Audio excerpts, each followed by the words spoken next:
میری بھی گود میں، کیونکہ میں نے سائلنٹ پہ لگایا، کال آ رہی تھی. سب کو اپنا اپنا جواب آتا ہے. آج کتنی میری فیس بک کھول کے چیک کی تھی. میں اونچی نہیں کہوں گا جواب دو، دل میں جواب ضرور دینا. آج کتنی بار فیس بک کھول کے چیک کی. اگر کریکٹ جواب نہیں آتا اندازہ تو آپ لگا ہی سکتے ہیں نا کتنی بار کھولی ہے. آج ادری جی کتنی بار جو واٹس ایپ پہ اسٹیٹس لگایا وہ اس کو چیک کیا ہے کہ بھلا کنے کنے ویکھیا ہے. آج کتنی بار واٹس ایپ پہ جو میسیجز آئے ہیں ان کو کھول کے دیکھا ہے. جواب آتا ہے نا سب کو اپنا اپنا. آج کتنی بار یوٹیوب چیک کی ہے، آج کتنی بار انسٹاگرام دیکھا ہے. سب کو اپنا اپنا جواب آتا ہے نا جی. بس اب ایک اور سوال آپ سے بھی اور خود سے بھی. اب یہ بھی بتاؤ آج قرآن پاک کتنی بار کھولا ہے.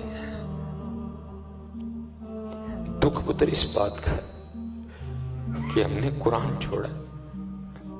دکھ اس بات کا یہاں تو سب کو چھوڑ دیتی نا قوم، تو چلو ہم بھی دل کو تسلیاں دے لیتے. وہ وہی قوم نے سارا کچھ ہی چھڑ چھڑے. لیکن نہیں ادھر جی 9 بجے دیاں خبریں ٹوک کے سنا. اللہ انہوں نے کیا خبریں سنانی ہے؟ کیا یہ خبریں سنا؟ وہ خبریں تو قرآن دے گا تجھے. جو ہو گیا، جو ہو رہا ہے، جو ہونے والا ہے، اس کی خبریں تو سن ہی نہیں رہا کوئی بھی. وہ جو کلام الہی ہے جو بالکل اپنی ابتدا میں کہہ رہا ذالک الکتاب لا ریب فیہ، جو خود کہہ رہا ہے وَنُنَزِّلُ مِنَ الْقُرْآنِ مَا هُوَ شِفَاءٌ وَرَحْمَةٌ لِّلْمُؤْمِنِينَ، جو خود کہہ رہا ہے وَنُنَزِّلُ مِنَ الْقُرْآنِ مَا هُوَ شِفَاءٌ وَرَحْمَةٌ لِّلْمُؤْمِنِينَ یاسین والقرآن الحکیم الرحمن علم القرآن. 9 دیاں خبراں تو چھڑتا کوئی نہیں ہے.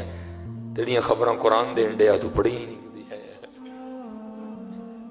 لائے قرآن نورانی شیشہ تے حق دا راہ وکھاوے، جو ایس نو پڑھ کے عمل کماوے سدھے جنت جاوے.